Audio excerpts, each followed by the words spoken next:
Hi, எனக்கு கிடைச்ச homemade சாக்லேட்டோட ஆர்டரை நான் எப்படி ரெடி பண்ணி கொடுத்துக்கிறத இந்த வீடியோவில் பார்க்கலாம்.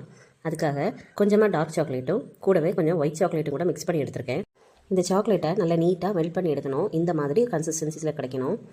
இதுக்கப்புறமா இதை ஒரு பைப்பிங் பேக்கில் எடுத்துகிட்டு என்கிட்ட இந்த மாதிரி கொஞ்சம் சாக்லேட் மோல்ஸ் இருக்குது. அதில் எல்லாமே இந்த சாக்லேட்டை போர் பண்ணி நல்லா நீட்டாக டேப் பண்ணி கொடுத்துருக்குறேன்.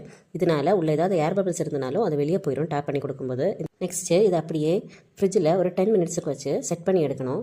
ஒரு 10 மினிட்ஸ்லேயே நல்லா நீட்டாக செட் ஆகி நமக்கு கிடச்சிரும். சாக்லேட்டை போர் பண்ணி மோல்டை எடுத்து ஈஸியாக உள்ளே வைக்கிறதுக்காக இதுக்கு கீழே நான் ஒரு கேக்கோட போர்டு தான் யூஸ் பண்ணியிருக்கேன். கிட்ஸுக்கு பிடிச்ச மாதிரி கொஞ்சம் மோல்டெல்லாம் இருந்துச்சு. இந்த மாதிரி ஆல்ஃபபெட் எல்லாம் உள்ளது. அப்புறம் ரோஸ் ஃப்ளவரில் teddy bear, horse, heart shape, இந்த மாதிரி கிட்ஸுக்கு பிடிக்கிறது மாதிரி இருந்த எல்லா மோல்டுமே நான் அதில் யூஸ் பண்ணியிருக்கேன். சாக்லேட்ஸ் ஃபுல்லாக டீமோல்ட் பண்ணி எடுத்ததுக்கப்புறமா அது எல்லாமே ரேப்பர் போட்டு கவர் பண்ணி ஒரு பாக்ஸில் 50 சாக்லேட்ஸ் வச்சு 3 பாக்ஸஸில் பேக் பண்ணி டெலிவர் பண்ணியாச்சு. இந்த வீடியோ உங்களுக்கு பிடிச்சிருந்ததுன்னா லைக் பண்ணி சப்ஸ்கிரைப் பண்ணி சப்போர்ட்டும் பண்ணுங்கள். தேங்க்யூ.